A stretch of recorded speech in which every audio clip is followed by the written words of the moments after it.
Okay, so my name is Chris Smith. Welcome to our training webinar this evening.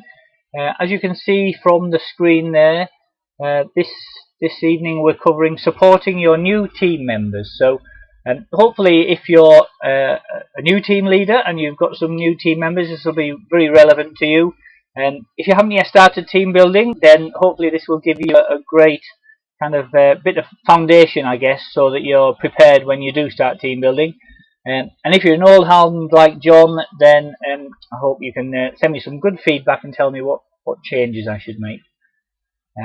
Okay, so let's get started. I do 8 different trainings in this these webinars. They're kind of every week, apart from the last couple of weeks. This is the first one after the Christmas break, but once a week for 8 weeks, and then we go back to the beginning again. So as you can see, the first sort of 2 or 3 there are all about the cataloguing side, building your customer base, a bit about team building last time and this time, and then the next 2 or 3 are about kind of your own strengths and weaknesses, where you need to work on yourself. So a bit about all the a variety of skills you need to build your business, setting goals and your personal development and so on. But this week it's all about supporting new team members. So this is particularly useful if you've got a new team member, because this is really where your business starts to get really exciting. But it's also, as you can see there, where the hard work begins. And I remember hearing this at one of the very first millionaires that I went to, that your success in Kleeneze will be in direct proportion to the amount of frustration you can deal with. If you've got a team member, you've probably already faced some of that frustration. You've been sort of bringing prospects up, maybe speaking to friends and family members who maybe haven't been as optimistic and positive about it as you've been. But if you can deal with that and just sort of leave them to their own negativity, and you focus on what your goals are, then you can be very successful in Kleeneze as long as you can deal with that. And you'll find some of that in the team building side as well. But remember, you don't need to build and introduce thousands of people yourself to build a huge Kleeneze business. You just need 5 serious people who themselves want to build their own teams, and you can have a hugely successful business. So you don't need to have a huge team, you just need to find the serious ones. So once you've brought somebody into the business, I covered briefly in the last one how to sponsor somebody in, but assuming that you've got somebody in now, the aftercare and support once they've joined your team, this is the biggest impact you can have on the success of your new team member. And one of the things that you really need to understand and get your head around is that many distributors will join your team and will leave. If you stay in this business and you are very successful in it, then you will be successful, and almost the measure of your success will be in the number of people that have joined and left. But what you need to be aware of is that many of them will leave, but you need to be able to be confident and say to yourself that you did everything you could to support them. Because some people will leave regardless of how much you do, unless you actually go around their house, pick their catalogues up for them, deliver them to the door, deliver their orders to their customers. There'll always be people that will leave, but as long as you've done everything that you can to support them, then that's all you can ask of yourself. So one of the first things to do, the first skills to learn, if you like, as a team leader, is communication, keeping in touch with your new team members. There's a little phrase there: constant communication keeps people inspired. And what you will find is that the leaders in your teams, and some of them will be leaders from the very first day, you'll be able to tell straight away. They'll contact you, they'll be telling you their catalogues have arrived, they'll be asking you questions: how do I do this? Is it better to do this? You can tell pretty much straight away when a leader has joined your team. But sometimes they're very nervous at the beginning, so you have to support and communicate all of your team members, and keeping in touch is is an important part of that. So, quick question. You've got somebody in your team. During their first 7 days, how many times do you think you should call them during that first week? This is your opportunity to get involved, guys. Type in your number, any number from 1 to, I don't know, 623. Hi Linda, every day, yeah, 7 5, excellent, good, excellent, yeah. Actually, you guys all know what to do already. In my opinion, you should call them every day at the beginning. Because what you're doing is you're building a bit of rapport. You're just having a little chat with them. There's not necessarily something that they need guiding on every day, but you're just showing them that you care. And you're answering any questions that they've got, and you're just giving them the opportunity to ask any questions. Even if they don't have any, you're showing them that you're there for them when they do have questions. So that if they do come across something that they're not sure about, they don't feel kind of as if they're bothering you when they then call you, because they know that you've been calling them regularly. So, just to give you an idea, this is what I do. I kind of have a little, oops, sorry, just dropped my pen on the floor there. I kind of have a little list, a checklist that I go through with my new team members each day when I call them up. So, the first day, this will probably be the day after they've signed up. I normally just ring them up just to let them know I've got a little welcome letter, a little information pack that I send them in the post. Excuse me. So I just tell them that should be arriving the next day. I tell them that their catalogue should arrive tomorrow, for example, if it's during the week, or after the weekend if they've joined up on a Thursday or a Friday, and just ask them if they've got any questions yet. Usually they don't, as I say, because they haven't received any catalogues yet. They've maybe started to do a little bit of reading of any emails that you might have sent them or any other literature that they've got, but quite often they don't have any questions right at the beginning. On day 2, I go through with them a getting started checklist.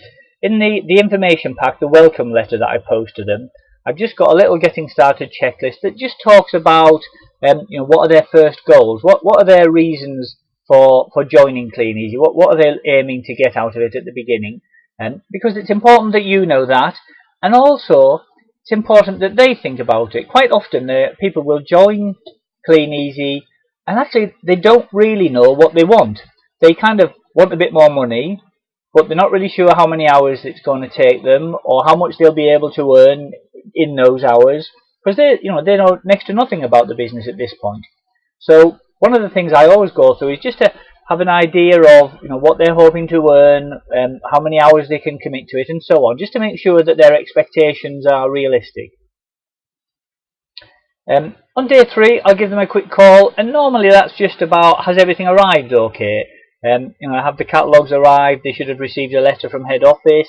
Have they got the catalogues out of the box yet? Have they started to unpack them? Just kind of ask them if they've got any questions from that.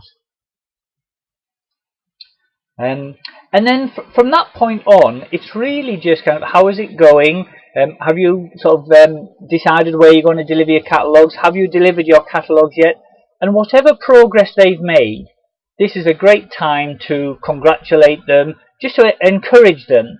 Whatever it is, even if all they've done on their first day is got all their sticky labels on, then just congratulate them on that. Make them feel like they're heading in the right direction. Because the last thing you want to do is kind of discourage somebody by saying, "Oh, you haven't even got your catalogues out yet. Crikey, you've had them for half an hour. What are you doing?" So, be encouraging. Ask them how they're going. See if they've got any questions yet. Again, day 5's probably just, have you got any questions? If they've said they were planning to put their catalogues out that day, then ring them in the afternoon, see how that went. And then hopefully by around sort of the end of the first week, they'll have put some catalogues out, they'll have got them back, and with a bit of luck, they've got some orders that they're ready to put in. So they may need some help putting the order in. Quite often, finding their password for the login can be a little bit of a challenge. So sometimes you might need to help them do that, and maybe just help them put their order in. Usually, if they're reasonably computer literate, they can work it out themselves. But I always kind of help them, just putting their first order in. If it's somebody very local, obviously you can go around and do that with them, which makes it a lot easier. And I would certainly recommend that you try to meet them face to face if they are local. But obviously if it's somebody who's a bit further afield and you can't do it, then these conversations can all be done over the phone, and you can just guide them through putting the order in over the phone as well. And then day 7 or whenever it might be, work out once they've put an order in, when is it going to arrive, and then you can just guide them through kind of unpacking the box, sorting out the orders, putting them into carriers and so on, and what to do, how to deliver the order, and then how to pay their account off once they've received the money from their customers. So you're probably not going to do all of that in their first 7 days unless they're very quick and getting everything turned around. But the whole point of this is just to build that rapport, to make them expect that you're there to support them, that if they've got any questions at all, they know your number and they know they can call you at any time. Okay, so that's kind of the initial communication. The other purpose of doing all of this is to anticipate and eliminate the early errors that can be made. So making sure they've sent their photo in, for example, for their ID card. It's very easy. If they don't do it during the registration process, they can just easily forget it. So I've got a little reminder just to say, within your first 28 days, you need to make sure that photo's in. Have you got your ID card back, and so on. And then just inoculate them against all the usual failures. So we know in this country it will rain. Look out the door now, you will find it will rain.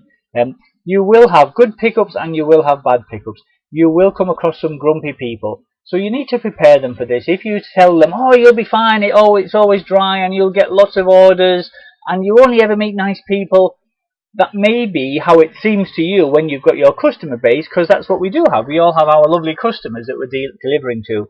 But we all know that at the beginning there are some grumpy people. So if you just prepare them for that a little bit, then it's not such a shock to them when it is raining, or they do get a poor pickup, or they do come across some grumpy people. Make sure they've got names and numbers of your upline. So if you're not available, they know who to contact if they do have a question. If for whatever reason you're not available, make them aware of that. That's really important. That's the whole part of our network marketing business.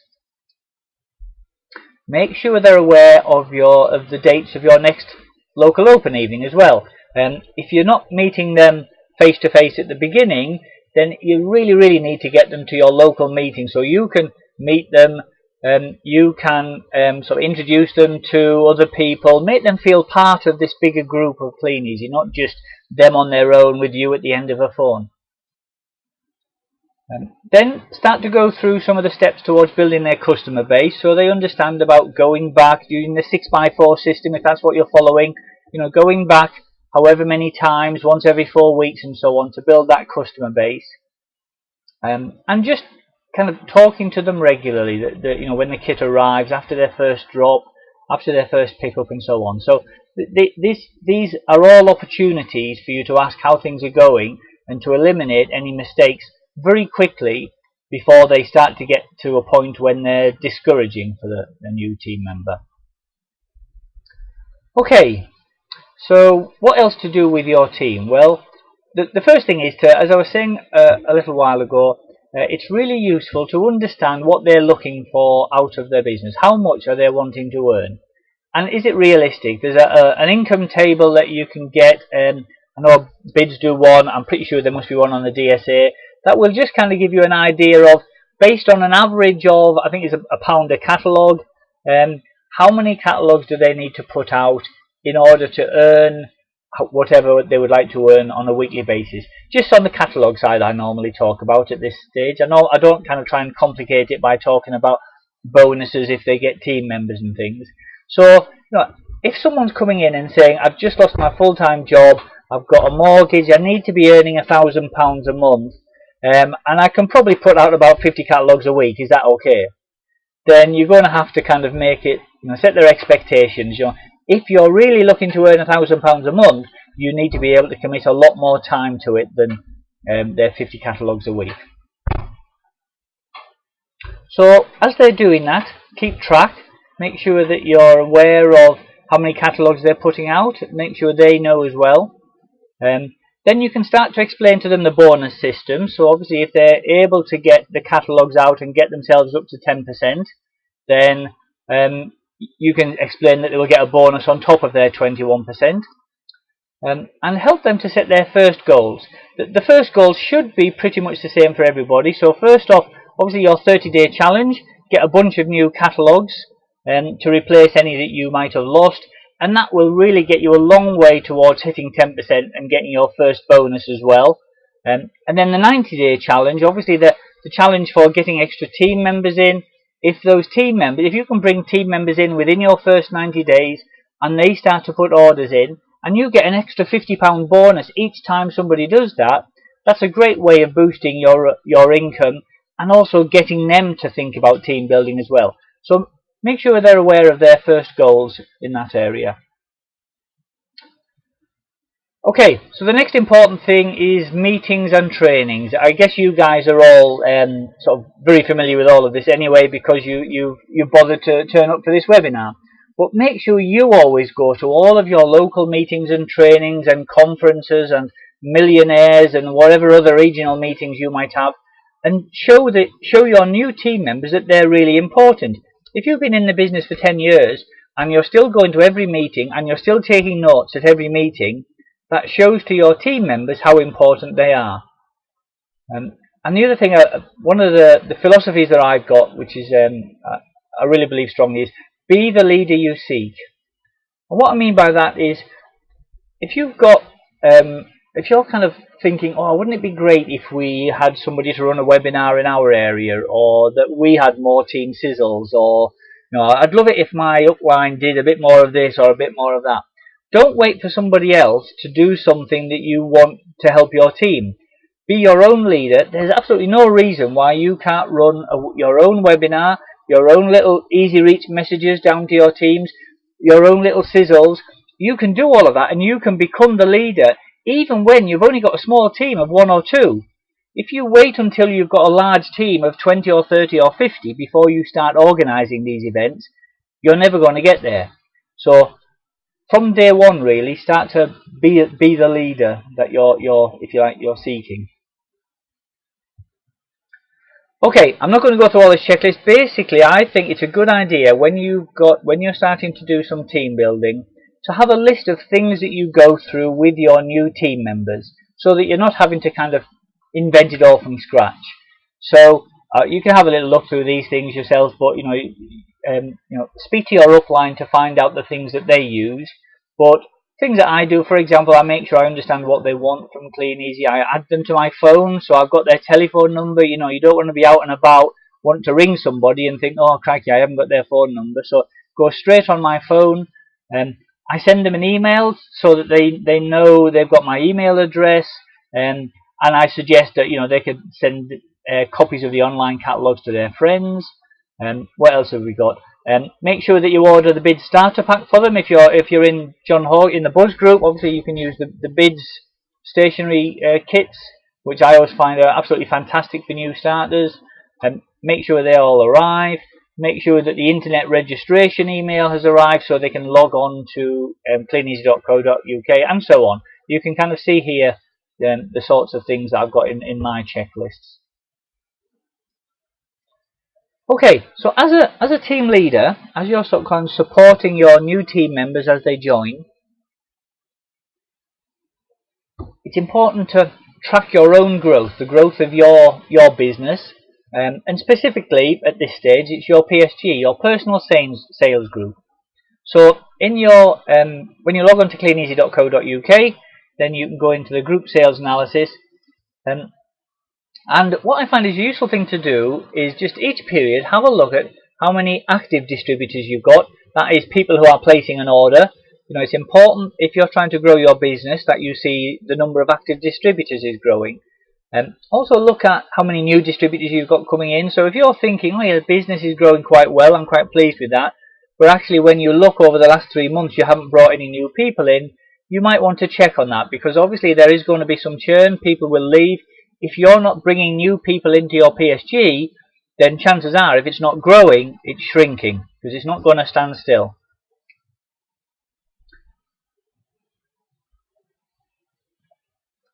think about how many serious distributors you've got. You should be starting to look for, we talked about at the beginning, 5 serious distributors in your team. These are the ones that you think may be interested in getting to gold. And it's useful to just constantly think about, who are my serious distributors, who are the leaders that are showing themselves to me. Because again, that's a great sign of a growing business if you've got 1 or 2 or 3 or 4 people who are constantly coming to you saying, how can I do this, how can I grow my business, where can I do my team building, that sort of thing. What you're looking to do here is, in the words of Jim Rohn, get measurable improvement in reasonable time. And the important thing here is measurable. You might feel like things are going well, but if you're not measuring it, if you're not measuring what are your bulk sales or the sales from your PSG each period, and you don't really know whether things are growing or not, you just sort of think, oh yeah, things seem to be doing quite well, I'm really, really busy all the time. You may not be actually improving. It may just be that you're just keeping busy. So by tracking things, you can see if everything's heading in the right direction for you. Okay, a couple of questions. How many serious people should you be aiming for in your team? Anyone who says 1,000 is obviously very ambitious. Hi Helen, 5. Oh, good. Everyone says 5. That's good. That's what we sort of talk about, isn't it? Aim for 5 gold distributors. That will get you up to SED. This is now serious income, serious residual income, and a growing business. So, yep, 5 serious people is a great place to start. No reason to stop there, but a great place to aim for. When you have a new team member in your team, how often should you call them? At the beginning, we talked about in their first week or so. Yeah, daily. Helen McLean says that. Beryl, yeah. Sue, yeah. Oh, absolutely right. Call them every day. I mean, you may get somebody who says, "Oh, I'm going to be away tomorrow, so I'll catch up with you in a couple of days." So, but in their first week, you should be trying to contact them every day just to spot any potential problems very early and make them aware that you're always there for them if they need you. Okay, that's kind of where we're up to on supporting your new team members. So I kind of hope that made sense. If you've got any questions, I'm going to hang around here now for the next, where are we? Sort of 10 minutes or so, or as long as you need me to. Next week, we're going to be talking about building your business. So what are the skills that you need to grow? We know how to do catalogs now. We know how to sponsor people. We know how to support them. What else do we need to do? You're welcome, Linda. Right, I'm just going to stop recording this for the moment.